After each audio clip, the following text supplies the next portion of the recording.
Oh, howdy all, grab yourself a drink. It is time for some Path of Exile 1 discussion. Granny Games have announced an upcoming event, and it's coming sooner than you might think. Slightly under 6 days from the time that I am recording this video, Granny Games are going to be running the Return of the Ancestors event.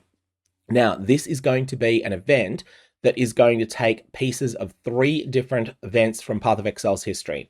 One of them, the Mirage League, is the one that's currently playing. Very well received league over in Path of Exile 1. The second one is going to be from the Phrecia events. But we're not taking the entirety of the Phrecia events. We're just going to be taking one aspect of them. Phrecia has been an event that's run a couple of times in Path of Exile 1, and it replaces 2 of the major things in the game that are endgame mechanics with different versions of themselves. So the part that's not going to be in the Return of the Ancestors event is the replacement of the Atlas passive tree with the idol system. That's not happening here. The part that is, however, happening here is that in Return of the Ancestors, the core 20 Ascendancies from Path of Exile 1 are not going to be present, and 19 new ones are. Among these 19 new ones, one of them actually is a trial run, which has ended up making it into the core game for that final Scion Ascendancy. The key thing, though, that's going to be really interesting here is going to be the forbidden tattoos of the various classes. More on those in a sec, because I think they're going to be one of the really defining things of this event. I also think they could be quite rare and they could be quite valuable. On top of this, there's going to be Trials of the Ancestors. Trials of the Ancestors was patch 3.22 in Path of Exile 1, and it's one of those mechanics that never went core in the game.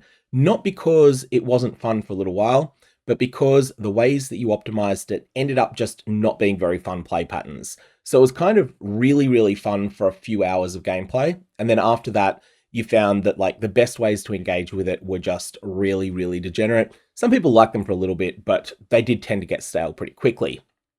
Now, with Return of the Ancestors, there's going to be another chance to engage with these. Now, Trials of the Ancestors is a very complicated mechanic, and it's one that I'll need to do a more thoroughgoing refresher video on at some point.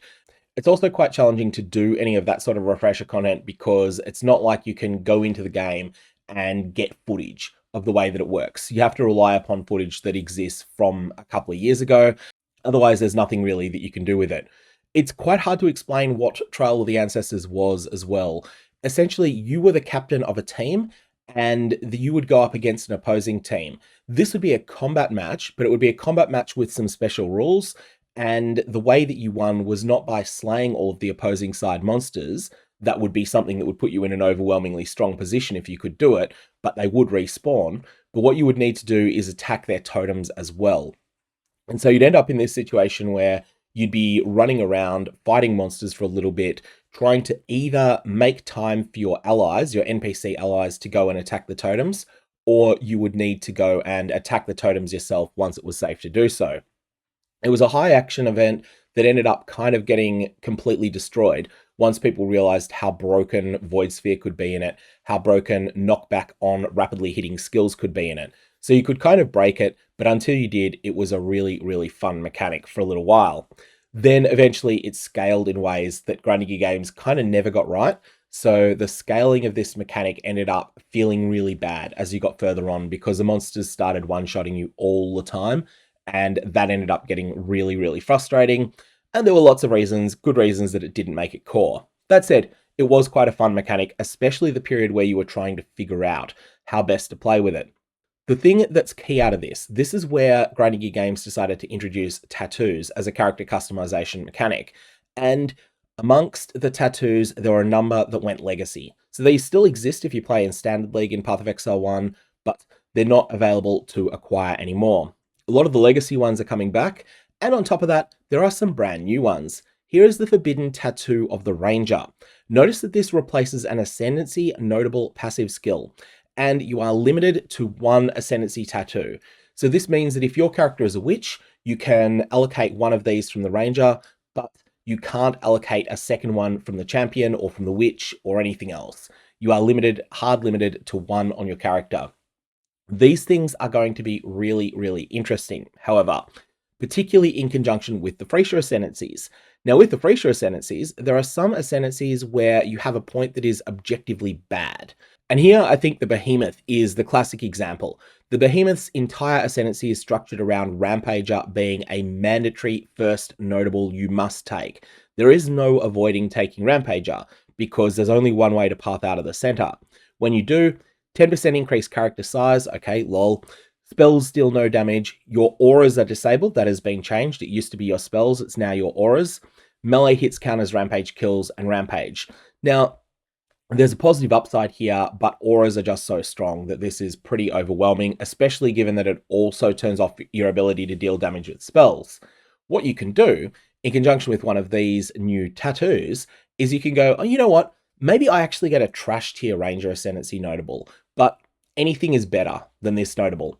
There's also another Ascendancy that has a number of very, very strong 4-pointers that are gated behind 2-pointers that are objectively bad, and that is the Gambler Ascendancy.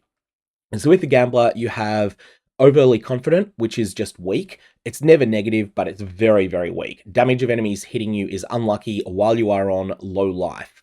Now, if you are on low life, then the damage of enemies hitting you, because most enemies deal 80 to 120% base damage, this is essentially 1/15th less damage taken, and only effective when you're on low life. So this is really, really, really mediocre. Risky Exploit is also another 2-pointer that gates an extraordinarily strong 4-pointer, reversed odds, but Risky Exploit is something that, whilst it does have a good upside to it, it has a genuinely annoying downside to it as well. So both of these are good examples of things you might want to tattoo over with one of these. Even if you don't get a good replacement notable there, even if you get, say, something that's more spell damage and you're playing an attack build or something like that, even then you might still be happy with the Forbidden Tattoo, especially in the Behemoth example, but you might end up getting something that's really strong. So there's a lot of things that you can play around with when it comes to these new build creation toys.